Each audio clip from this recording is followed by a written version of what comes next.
Aqui em Belo Monte não tem essa história de impactado diretamente, impactado indiretamente. Todas as pessoas são impactadas diretamente.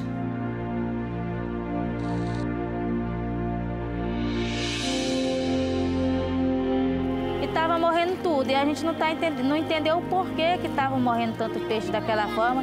E as aves que consumiam aqueles peixes estavam morrendo também. A gente ficou desesperado com isso.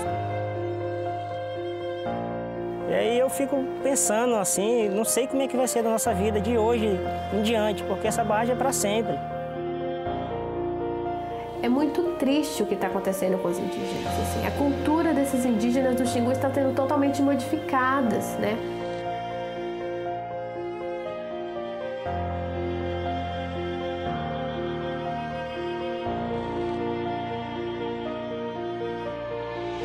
Continuo dizendo, somos escravos. Estamos todos escravos, correntados, com bola de ferro nos pés, no pescoço, não pode andar, não pode pescar, não pode trabalhar. E outros que já estão mortos, morto-vivo andando.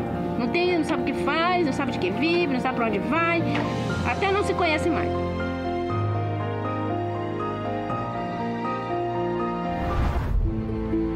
O contrato que autoriza a construção da hidrelétrica de Belo Monte foi assinado hoje em Brasília. A obra é a maior do PAC. Mais de 20 mil funcionários se revezam dia e noite para concluir em 5 anos o maior projeto de engenharia. A construção da usina de Belo Monte está transformando o interior do Pará.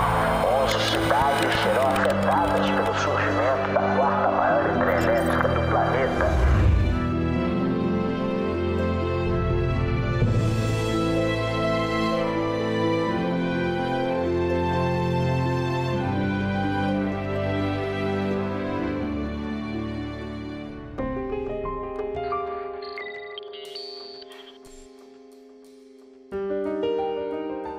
Com a conclusão das obras de Belo Monte, milhares de trabalhadores contratados para construir a barragem já não são mais necessários. Muitos já deixaram a região. Hoje, a cidade de Altamira é menos caótica do que durante o frenético boom de construção da barragem. Mas enquanto a poeira vai baixando, antigos moradores dizem que a cidade ficou irreconhecível desde o início da barragem. Nossa cidade de Altamira era uma outra cidade. Hoje, depois de 5 anos de Belo Monte, a cidade está desfigurada. Estima-se que a população de Altamira deu um salto de 80 mil para 150 mil pessoas. A cidade estava mal preparada para um surto deste tamanho. Acidentes de trânsito aumentaram 140%. A violência no trânsito tem trazido muitas e muitas mortes. O crime também aumentou. Hoje todo mundo em Altamira, aqui na cidade, vive ameaçado, com medo. Todo mundo fecha suas portas, coloca grades, que antes isso não acontecia. Vai aumentar muito mais.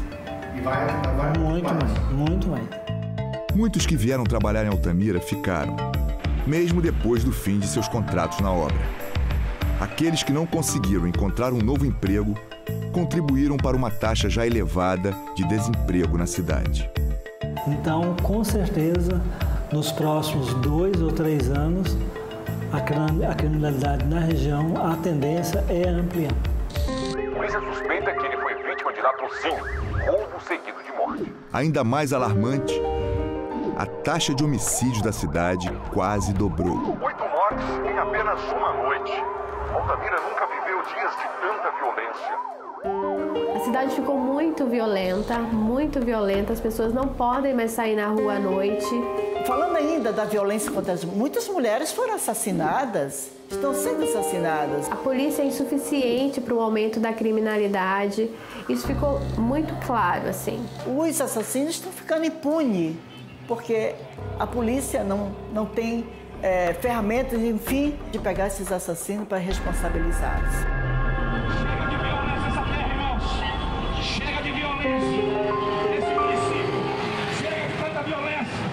Queremos a paz!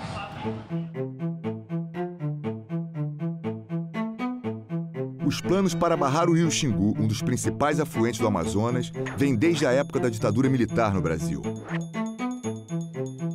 Na década de 80, enquanto a democracia estava sendo restaurada no país, a empresa estatal Eletrobras anunciou um plano ambicioso para construir 6 grandes barragens no rio Xingu, que provocariam a extensa inundação de terras indígenas.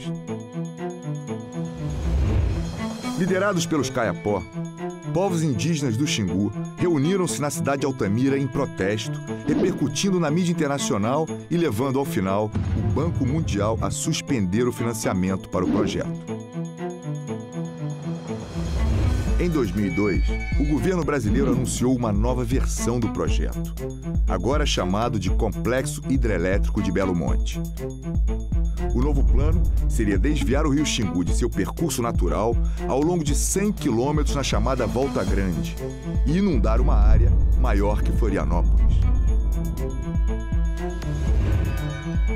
Em 2003, o recém-eleito presidente Luiz Inácio Lula da Silva pressionou seus ministros a aprovarem Belo Monte. Pouco tempo depois, um decreto legislativo autorizou o projeto, porém, sem qualquer consulta prévia com os grupos indígenas afetados, conforme exige a Constituição brasileira.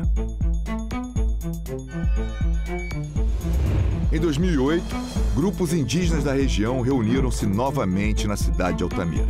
Mesmo sem conseguir o cancelamento de Belo Monte, a pressão dos povos indígenas fez com que o governo assinasse uma resolução prometendo que nenhuma outra barragem seria construída rio acima no rio Xingu.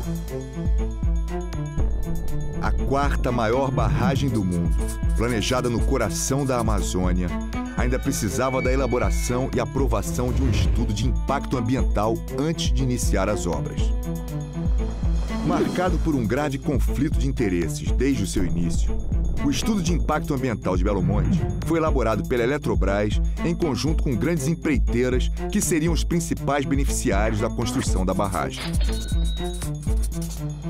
Além disso, um painel independente de cientistas criticou publicamente o estudo, citando graves omissões de riscos sociais e ambientais.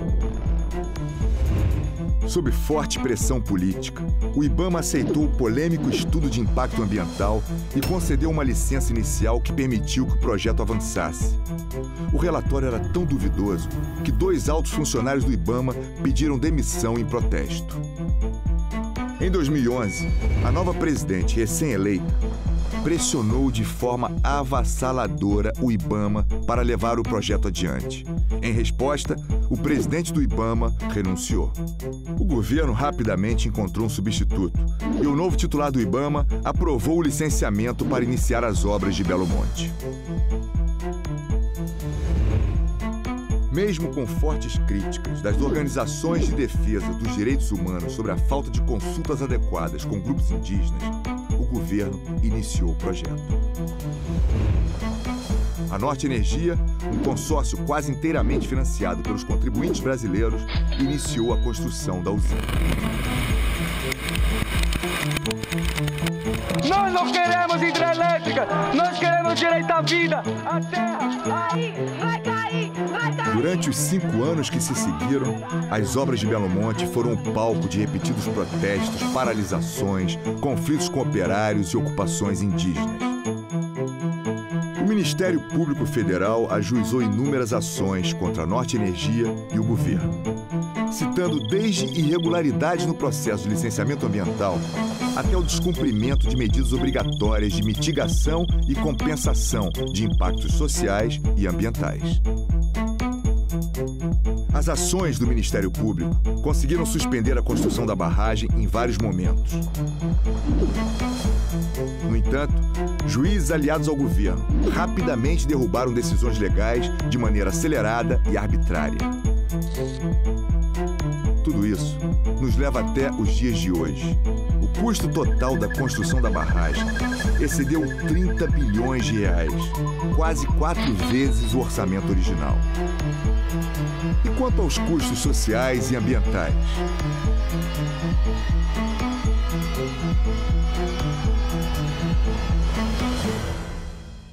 Eles ainda estão sendo contabilizados. Eu sempre digo para as pessoas que nós somos considerados simplesmente como objetos descartáveis nesse projeto. Somos descartáveis. Na defesa do nosso majestoso Rio Xingu, vamos gritar com muita força e fé. Xingu vivo! Para sempre! Antônia Melo não só lutou contra Belo Monte e pela proteção do Rio Xingu e de seus habitantes, como teve, juntamente com muitas outras pessoas, a sua vida impactada de forma dramática por causa da barragem. Todas as pessoas na sua vizinhança foram obrigadas a se mudar. Antônia foi a última a sair. Então, essa casa tem toda essa grande história da luta, de um compromisso ético, de um compromisso de vida mesmo. Então, sair daqui, então,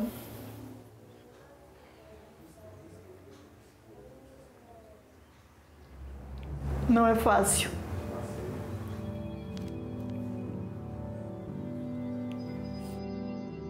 Sua casa, com uma vida inteira de memórias, foi demolida pouco depois.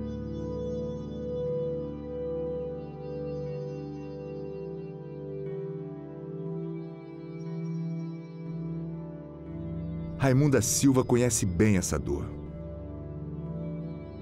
Ela perdeu 2 casas, uma aqui na cidade, nesse mesmo local que agora está inundando por causa da barragem. Nós éramos 680 famílias que fomos expulsos do nosso local para dar espaço ao Lago de Belo Monte. Ela e seu marido, um pescador, também tinham uma casa simples, numa pequena ilha fora da cidade, que servia de base para suas atividades de pesca. Aquela ilha, juntamente com centenas de outras, foi inundada por Belo Monte.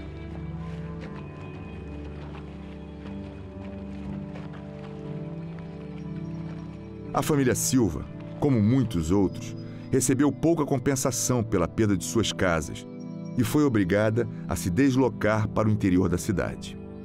Dada a longa distância que se encontram do rio, o marido de Raimunda não consegue mais pescar e ficou sem sua fonte de renda. Então, assim, deixou a gente no beco sem saída, sem trabalho, sem dinheiro, com dívidas.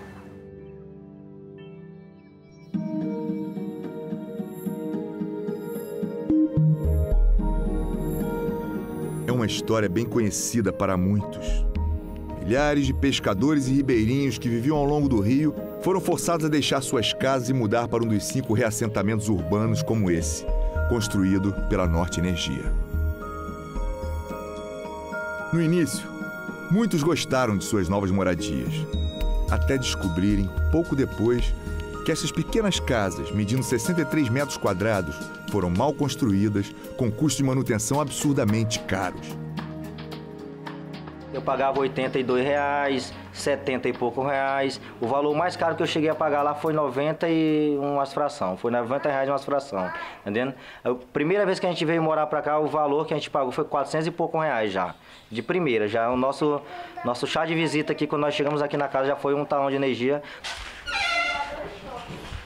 É o que eu tenho aqui, você tá vendo aí, né? Pode ligar a luz? O que eu tenho aí, a luz nós estamos sem, agora faltou energia. O que eu tenho aqui dá pra ver aqui, eu tenho 3 bicos de luz aqui, que esses 3 aqui, se você olhar aqui por baixo aqui, ó, não tem lâmpada, que eu tirei já por motivo de energia. A do quarto também, se você prestar atenção também, eu não tenho também, ó. O débito de tudo isso que eu tinha é esse valor aqui, ó. Que eles colocaram aqui, ó. Esse valor de R$ 2.522,18. Quem é o pai de família que consegue pagar ganhando R$ 1.600 por mês, trabalhando eu e minha esposa, R$ 1.600 por mês, para pagar um valor desse aqui de R$ 2.522? A gente não tinha condição de pagar nem o primeiro talão no valor de R$ 1.005. Porque se a gente fosse fazer isso, a gente estava tirando a comida dos nossos filhos. Hoje você tem um fracasso dos projetos de reassentamento da Norte Energia. Um total fracasso, porque além dele ser inadequado para abrigar um grupo que vive do rio, ele foi feito num molde que não comporta uma reprodução da vida social que havia. Hoje as pessoas estão saindo do RUC, estão vendendo as casas ou alugando para ir morar em outros lugares. Porque elas não têm como se manter no reassentamento. Elas não têm dinheiro para pagar a conta de luz, elas não têm dinheiro para pagar o IPTU, que começou a chegar, e elas não têm fonte de renda. Então, muitas pessoas vendem a casa e começam a ocupar novas áreas. Tudo piorou. Piorou a educação, a saúde, a segurança. Então, o meio de vida, a renda piorou. Então, está 90% pior do que era. Não, no máximo, em 2020, não vão estar mais aqui. Isso é de certeza. Pode pesquisar que no máximo 2020 não tem mais ninguém aqui. 90% vão vender e invadir Baixão de novo. Como que as crianças vão aprender a pescar morando longe do rio? Né? Como que as crianças vão aprender onde que é o castanhal, como é que quebra a castanha, como é que extrai a seringa, como que é a árvore da copaíba? Sem esses recursos, sem acesso ao território que eles tinham, isso vai se perder. Isso vai se perder. E qual seria a alternativa?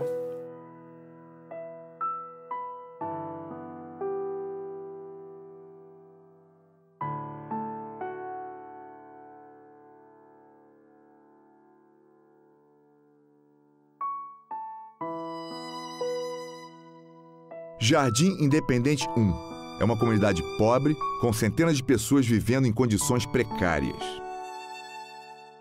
Durante a etapa de licenciamento da barragem, uma avaliação desta área concluiu que os impactos de Belo Monte não chegariam até este bairro.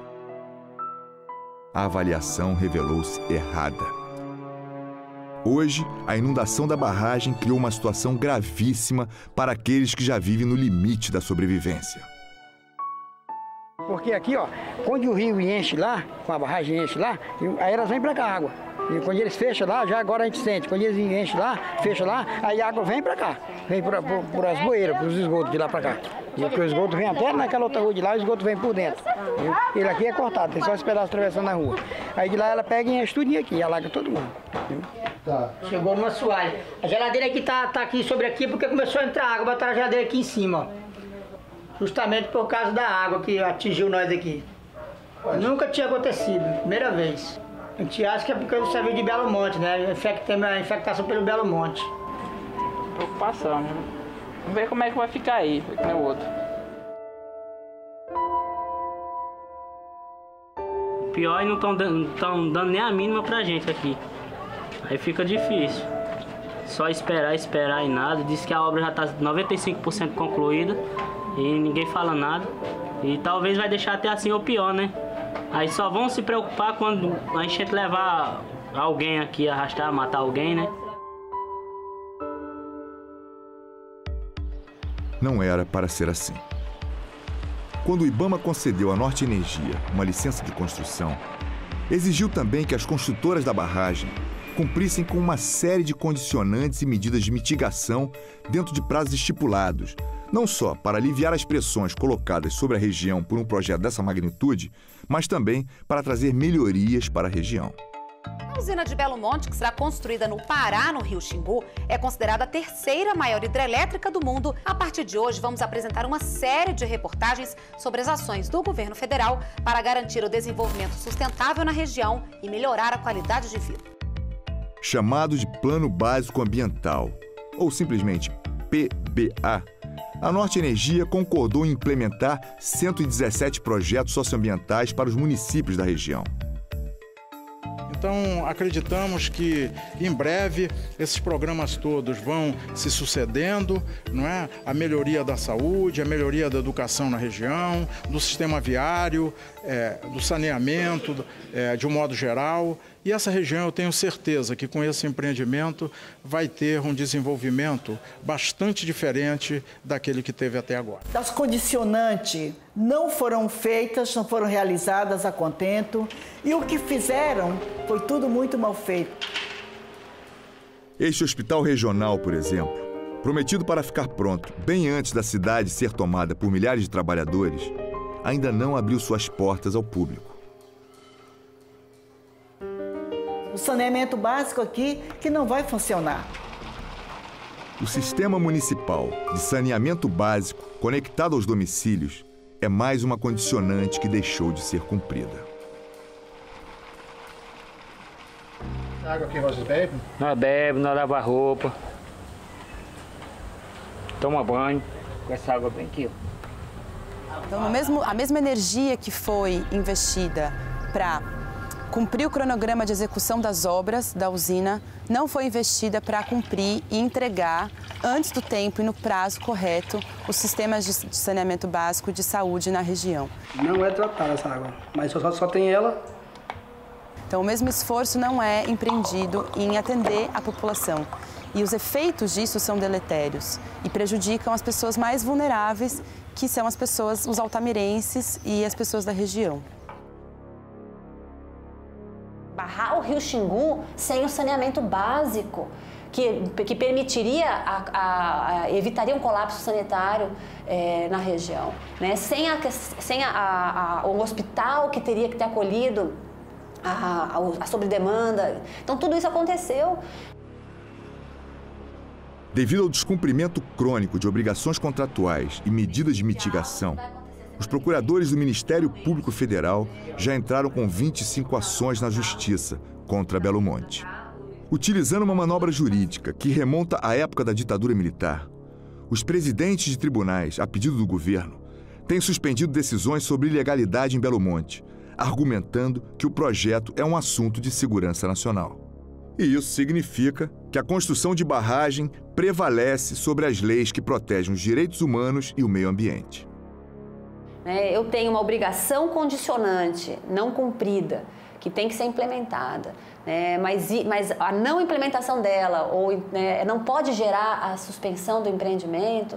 Eu estou fazendo uma confusão entre legalidade e legitimidade, porque eu trago a política de Estado, a opção política de Estado, a importância do projeto para o Estado, como a justificativa para que a lei não se aplique nesse processo. E isso torna Belo Monte um motor de não apenas de destruição ambiental e social, mas um motor de ilegalidade, porque tudo é possível em Belo Monte na medida em que ela nunca vai parar.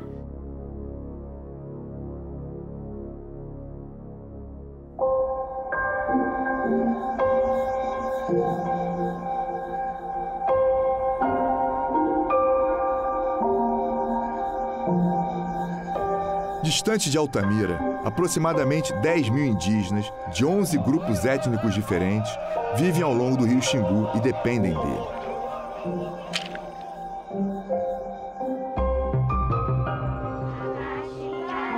As primeiras aldeias Arara e Juruna ficam a apenas 10 quilômetros da jusante da barragem principal que atravessa o rio Xingu.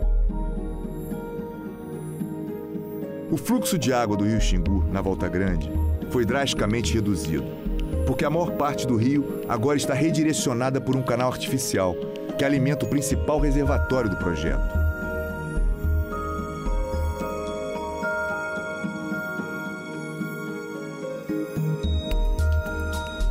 Mas o fluxo de água na Volta Grande pode aumentar em surtos. Isso acontece quando o reservatório fica cheio demais e a operadora libera água pelos vertedouros. Depois que o reservatório encheu, e o pessoal, a empresa abriu as comportas, aliás, o rio encheu numa velocidade, numa quantidade tão grande que acabou levando todos os nossos pertences aqui no porto. Os picos são tão violentos e tão imprevisíveis que as crianças estão proibidas de brincar na água ou perto da margem do rio. O rio seca e enche todo instante e a gente fica sem entender o porquê dessa forma que está acontecendo. Porque o que passaram para nós quando estava fazendo os estudos não era dessa forma, Ia ser liberado uma quantidade de água, aquele nível de água, mas não ia ser assim, igual maré, Aqui o rio Xingu não tem maré. Aí nós estamos tendo que conviver agora dessa forma. Só que a maré ela tem um horário para subir e aqui o rio Xingu não, é todo instante. Ele sobe, ele desce, sobe e desce. Só pensar no rio levando embora seus filhos já é aterrorizante o suficiente. Outra preocupação é como alimentar seus filhos quando a fonte principal de alimento na região começa a desaparecer. A gente vai pescar hoje, a tarrafa, a malhadeira, a gente não pega mais aquela quantidade de peixe que a gente pegava antes, pega pouco, e o peixe, ele está doente. E com essa quantidade que foi morto, provavelmente o peixe está desaparecendo e o pouco que tem está morrendo. Ainda fala ainda que não está dando impacto, a barragem não está prejudicando ninguém. Logo após o enchimento do reservatório principal de Belo Monte, mais de 16 toneladas de peixes foram encontrados mortos, levando o IBAMA a multar a Norte Energia em mais de 35 milhões de reais. Durante a fase de licenciamento de Belo Monte, as populações de peixes receberam pouca atenção. O peixe no Rio Xingu é essencial, não apenas para o sustento dos povos indígenas, mas como fonte de renda para pescadores da região. Hoje, grupos indígenas e pescadores estão sofrendo com a falta de peixe. Sobre nossa atividade, afetou muito. Antigamente a gente ia para o rio, a gente passava lá 3 dias, vinha vender peixe, trazia 100, 150 quilos de peixe. E hoje em dia a gente vai e não pega mais. Depois da barragem agora, depois da represa aí, desapareceu o peixe. Então você acha que é por causa de Belo Monte mesmo? É, mas rapaz, isso aí não tem dúvida. É o Belo Monte mesmo. Grandes áreas de alimentação e reprodução desses peixes foram comprometidos com essa fase de operação de Belo Monte. Pegando como exemplo o reservatório, mais de 50 piracemas que ficavam localizadas nesse trecho de reservatório foram extintas porque as ilhas foram retiradas. Então os peixes não terão mais onde se reproduzir. E já no trecho de vazão reduzida, as áreas de alimentação de espécies como pacu, piau, curimatá, matrinchã, elas não estão mais disponíveis. Então a água não alagou o suficiente esses ambientes para que esses animais se alimentem. Então esse é um dos grandes impactos que já vem acontecendo nesse início de operação de Belo Monte.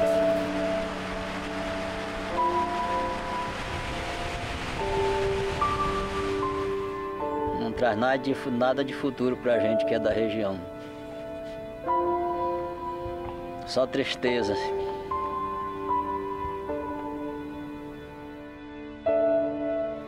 É por isso que a gente teme o que é que vai acontecer da gente agora em diante, porque a nossa sustentabilidade, que nós sobrevivemos é do peixe. Né? Nós comemos, nós vendemos. Se faltar um peixe na casa do meu filho, ele sente falta. E hoje, para mim sobreviver, eu tenho que comprar alimento em Altamira. Né? Carne e frango, que a gente não tem costume de comer isso. A gente vive aqui há muitos anos.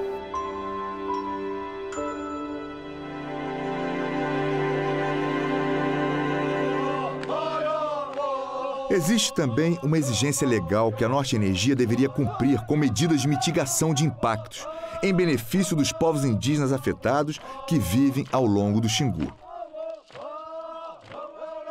Para implementar Belo Monte na Amazônia, né, no Rio Xingu, era condição imediatamente posterior ao leilão, um plano de proteção das terras indígenas, a ser implementado pelo empreendedor.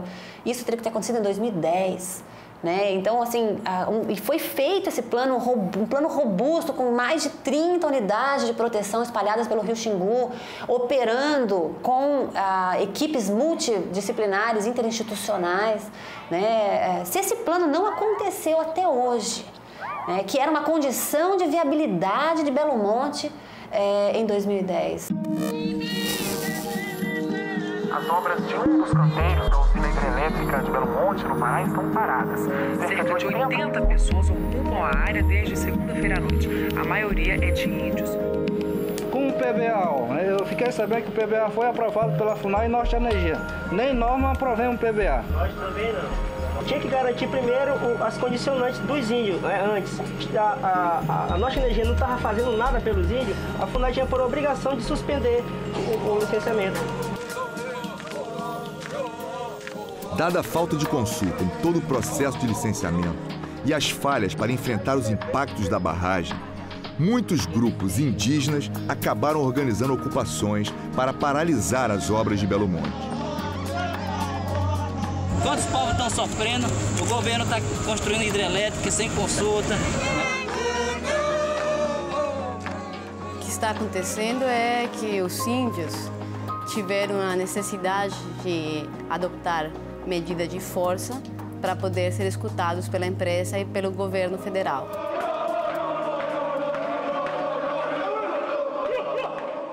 BBA era para estar funcionando há muito tempo e até agora não funcionou. Então, por que nós estamos aqui? É porque as coisas não funcionam.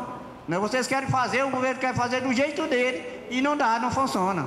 Não está dizendo o rio como é que o rio vai ficar, como é que os peixes vão ficar, como é que as caças vão ficar e como é que a gente vai ficar. Isso não está falando nada no estudo. Em 2012, a Norte Energia criou um plano emergencial para lidar com problemas mais imediatos para a empresa, como as ocupações de canteiros de obras da barragem. O plano distribuiu barcos, gasolina e óleo para motores, televisores e carros, e um pagamento mensal de R$30 mil para cada aldeia. Muitos enxergaram nesse plano uma manobra da empresa para comprar o silêncio dos indígenas e mantê-los pacificados. Então, o que a gente está vendo é um processo de negociação desigual, totalmente assimétrico, onde você tem uma empresa bilionária sentada na frente de vários grupos indígenas que estão sendo divididos, que a empresa coloca as regras da negociação como ela quer, sem nenhum tipo de intervenção do Estado, que é o grande ausente do processo todo. Nem todos os grupos indígenas concordaram em aceitar negociações, o que criou divisões que favoreceram a Norte Energia. A gente está decepcionado com toda essa situação. Querem fazer negociações baratas. Isso é o mínimo, nós queremos o nosso direito garantido, nossas condicionantes que era para ser cumprida. E o empreendimento andou e as condicionantes nenhuma. Aí ficou difícil. Quando eu falo confiar em mim, é confiar na nossa empresa, nas pessoas que estão trabalhando conosco, que é um grupo grande de pessoas, acreditar no governo. Esse plano emergencial é agora o foco de mais uma ação do Ministério Público Federal. O caso argumenta que essa suposta compensação foi minando a autonomia dos povos indígenas, possibilitando à Norte Energia e ao governo um maior controle sobre suas vidas, constituindo uma sistemática, duradoura e deliberada destruição de suas culturas, ou, em suma, etnocídio. Não tenho dúvida em afirmar que os impactos não só não foram mitigados, como eles foram maximizados pela ação do empreendedor. E a conclusão do Ministério Público Federal, que já foi levada ao Poder Judiciário, é que Belo Monte representa, pela leitura dos próprios estudos e pela conclusão que a FUNAI traz, uma ação etnocida do Estado brasileiro e da empresa Norte Energia. Que tem por objetivo fazer do indígena, trazer ao indígena ações assistencialistas, tornar os indígenas dependentes do Estado e do empreendedor, e fazer obras que têm um impacto visível de transformação das aldeias. Então, eu me refiro à reconstrução de todas as casas tradicionais, com modelos que não foram discutidos com os indígenas. Com modelos completamente alheios à realidade da região, então casas absolutamente quentes, sem projeto, colocadas nas aldeias em condições completamente alheias ao modelo que esses indígenas viviam.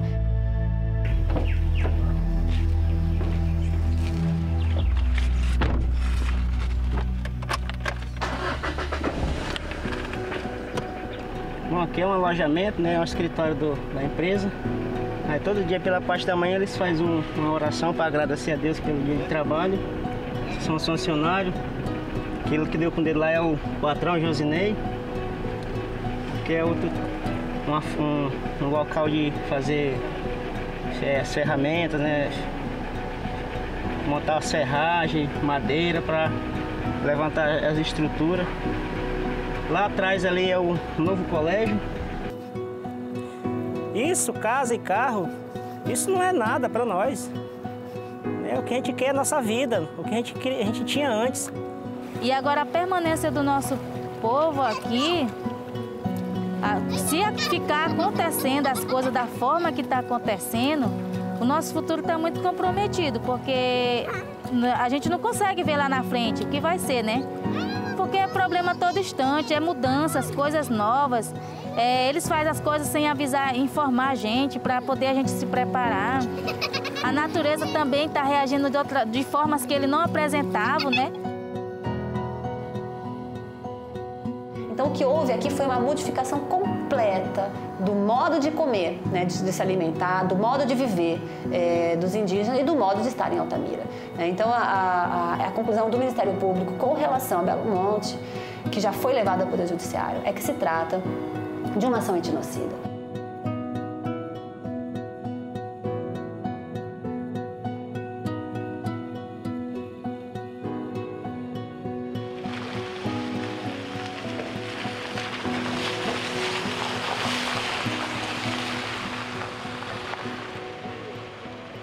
Em março de 2016, a relatora especial da ONU sobre os direitos dos povos indígenas fez uma visita à aldeia de Muratu para ouvir em primeira mão dos jurunas as suas preocupações em relação às empreiteiras, ao governo e agora à barragem em si. Então, na época, nós éramos 18 aldeias, né? Então, a nossa energia começou a dar as coisas para a liderança, então isso foi acabando tendo uma briga interna dentro das comunidades e se dividindo, que hoje tem 45 aldeias, né? Para ver o tanto que separou os grupos, que foi um meio que a gente acredita que a Eletronorte achou de enfraquecer o grupo indígena. Então isso aconteceu na nossa região. Eu acredito que eles não estão respeitando nossos povos indígenas como cidadãos, como pessoas que moram aqui há muito tempo, né? Como de tradição, né? Like, has there been an increase in prostitution? Has there been an increase in, in alcoholism? What are the social problems that emerge because of the dam construction? Aqui para nós, né, um dos problemas principais foi a questão também que aumentou muito sobre a questão da bebida alcoólica, né? I have heard about the impacts of the Belo Monte Dam on them, that the conditions that they have agreed upon are not being addressed, and I have also heard about the poverty that's becoming worse because they cannot fish anymore in the rivers, and the sources of their livelihoods are very much destroyed. No dia seguinte, conheceu outros grupos indígenas que enfrentam uma situação similar e também bastante complicada.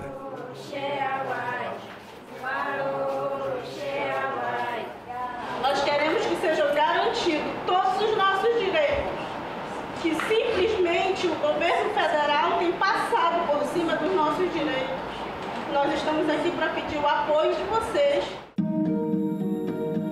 Em outro afluente do Amazonas, também no estado do Pará, uma série de hidrelétricas está sendo planejada para o rio Tapajós.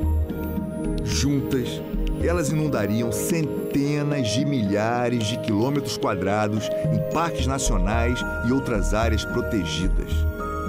As barragens também provocariam graves impactos sobre territórios e comunidades indígenas, inclusive do povo Munduruku. Mais uma vez, os grupos mais afetados sentem-se prejudicados quando se trata da tomada de decisões sobre o futuro de seus territórios e suas vidas.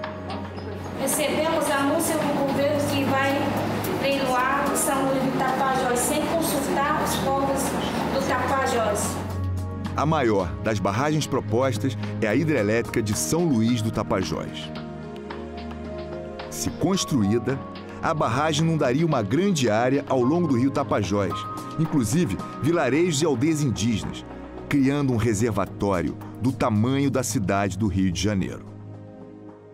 A usina de São Luís do Tapajós deverá alagar cerca de 120 quilômetros do rio Tapajós e mais 60 quilômetros dentro do rio Jamanchim. Todos os pedrais nesse trecho serão submersos. Os pedrais são muito importantes para a sobrevivência física do povo Munduruku. O povo Munduruku depende dos pedrais, porque aqui nos pedrais há um processo de reprodução da vida aquática e é aqui também nos pedrais que eles pescam o seu alimento. O povo Munduruku, que vem lutando há décadas para garantir o reconhecimento e demarcação de suas terras, agora corre contra o tempo para salvar boa parte de seu território.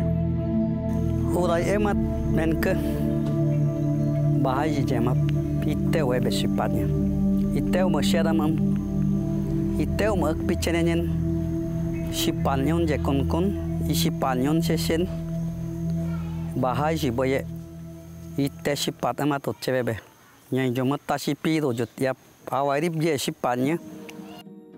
O assalto ao rio Tapajós, se permitido, não terminará com este primeiro conjunto de barragens. O governo pretende construir 43 barragens de grande porte e 100 menores, ao longo de toda a bacia do Tapajós. Isso no momento em que novos estudos alertam que os proponentes de barragens superestimam os benefícios econômicos e subestimam os efeitos de longo alcance sobre a biodiversidade e atividades de pesca de importância crítica. Esses estudos também tocam na falta de transparência em relação a projetos hidrelétricos e questionam se o público e as comunidades afetadas são devidamente informados sobre os riscos e os impactos de longo prazo de barragens em rios tropicais. Mesmo assim, para o governo e outros proponentes de barragens, a estratégia padrão é vender a ideia de que a construção de novas hidrelétricas vai produzir uma energia limpa. Uma jogada de marketing verde, que aqueles que conhecem bem os impactos de Belo Monte se recusam a comprar. Olha, não pode falar palavrão, né? Pode. Mas é uma puta mentira, não existe isso. Limpo, o que é limpo aqui em Belo Monte? Não existe nada limpo. A vegetação está toda submersa. Ele não foi... Tinha que fazer a supressão da vegetação para evitar um apodrecimento, né, das árvores, que ia tornar a água imprópria. Quando a vegetação se decompõe na água, ela produz metano, um gás de efeito estufa 50 a 86 vezes mais potente que o dióxido de carbono. Isso torna as represas em áreas tropicais ainda mais problemáticas para o clima e tão danosas quanto algumas usinas termoelétricas movidas a carvão. Eu perguntei pro Ibama, mas gente, por que eles não fizeram a supressão vegetal? Fizeram o suficiente para a árvore podre não entupir a turbina. Então, que energia limpa é? Não tem energia limpa aqui.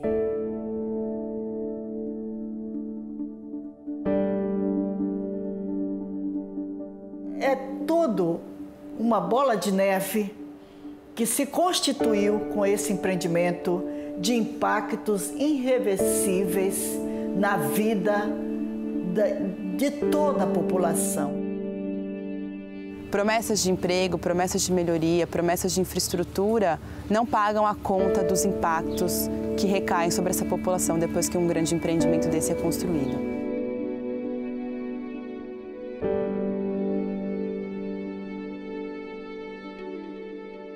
Então, todas as pessoas são impactadas diretamente. Aqueles que foram expulsos, aqueles que a água passaram por cima e aqueles que estão sofrendo toda a perda também da sua identidade, dos seus modos de vida.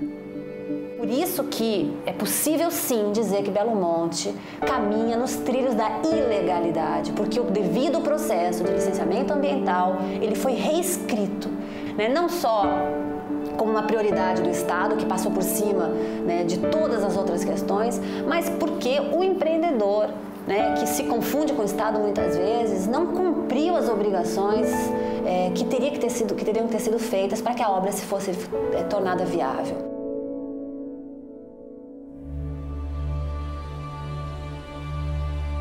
Belo Monte foi inaugurada pela presidente do Brasil apenas 2 semanas antes do seu afastamento para ser julgada no processo de impeachment. Ao mesmo tempo, a nação vive o maior escândalo de corrupção de sua história. Um escândalo que envolve a Petrobras, várias figuras políticas, empreiteiras e, sim, Belo Monte.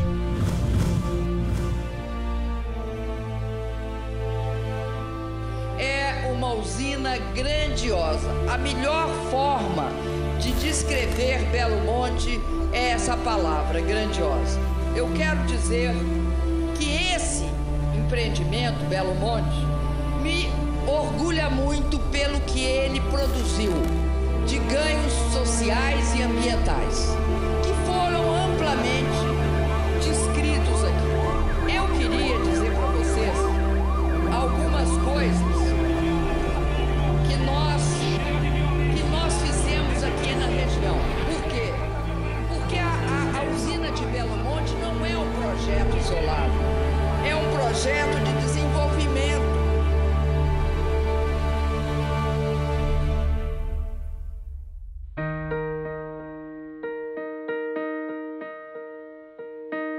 as injustiças sociais e ambientais de Belo Monte não serão esquecidas, especialmente com a continuidade das investigações sobre esquemas de corrupção. Manchetes de jornais nos próximos anos devem servir para lembrar a todos a corrupção envolvida e como os contribuintes brasileiros involuntariamente pagaram e podem continuar a pagar a conta bilionária de um desastre social e ambiental. Em Altamira, o trabalho continua para ajudar aqueles que tiveram suas vidas viradas de cabeça para baixo. Então, o trabalho dos movimentos sociais e das organizações não governamentais aqui na região é continuar monitorando e acompanhando as condições de vida, a garantia das condições de vida das populações. Nesse caso, a gente tem ponteiras que inserem informações para o Mãe d'Água e módulos que mandam essas informações para a gente. A construção da barragem de Belo Monte causou diversas alterações na qualidade da água daqui. Algumas são bem óbvias, por exemplo, a modificação da turbidez, que é visível, mas tem outras que são invisíveis a olho nu, que a gente não consegue perceber. Então, a intenção de instalar equipamentos é justamente poder fazer essa análise do que a gente não consegue ver diretamente. Ainda existe um longo caminhar na busca por direitos, para que esses direitos sejam assegurados, tanto pelo governo quanto pelo empreendedor, que vai poder operar a usina aqui por 35 anos.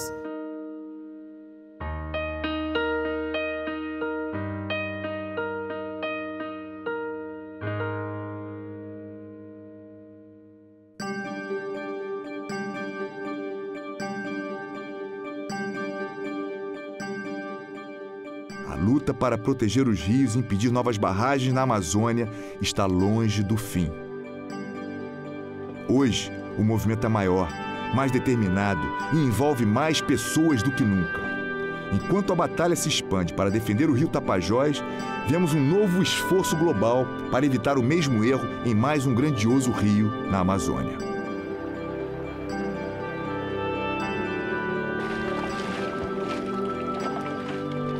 Cansado de esperar pelo governo para demarcar oficialmente suas terras, os Munduruku assumiram para si a tarefa, com a ajuda de ambientalistas e seus vizinhos ribeirinhos.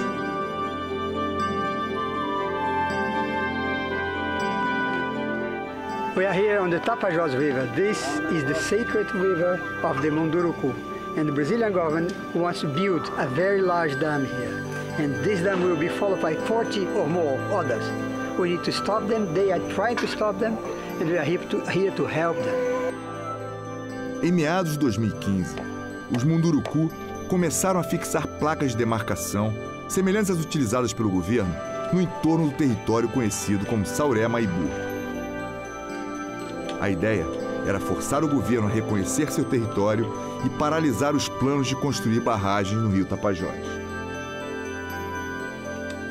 Ojojojonya ujekan ai butche. Ojojojonya ujekan na wetamo ojojojo. I butche utchesop. Pangkashi utchesop Belo Monte be. Suwa tawarip tibamnya be. I piponya kanenen. Ya se utcheje jujum televisão da kapkamashima jam. I boy kanat sipat amat. I bom pichenenya ni bojujum usiat amonem. Imeno cheja chekai ni joma boye.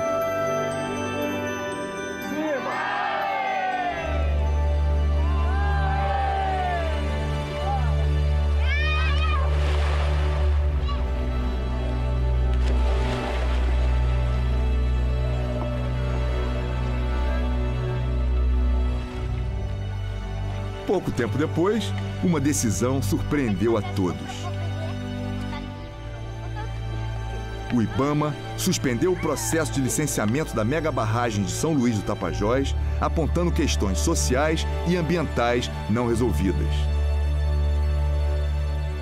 No entanto, a luta ainda não acabou e os Munduruku ainda precisam conseguir a demarcação de suas terras.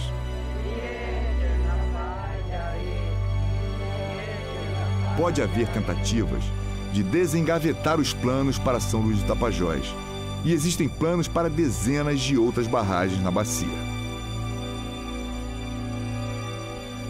A luta para salvar o rio Tapajós E garantir os direitos indígenas será longa e, como foi no Xingu com Belo Monte, será dura.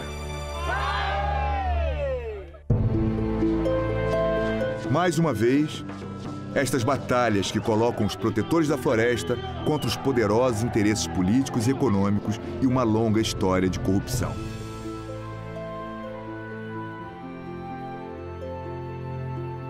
No entanto, com o apoio vindo de diversos lugares, um sentimento de urgência cada vez maior sobre o destino dos rios da Amazônia e de seus povos,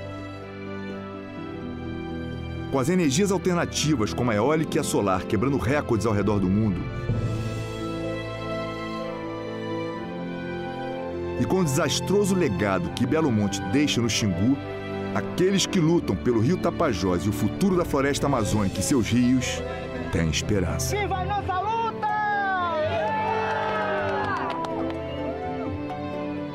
Então tem muita luta pela frente ainda. E aí os rios são os rios da Amazônia, são inúmeros projetos que este governo, junto com as corporações, tem para o nosso rio da Amazônia, para a Pan-Amazônia, enfim. Então, essa luta, ela não se acaba aqui. Pelo contrário, ela se fortalece para a continuidade de fortalecimento de outros movimentos, de outros povos, em outros rios da Amazônia e em qualquer lugar do planeta.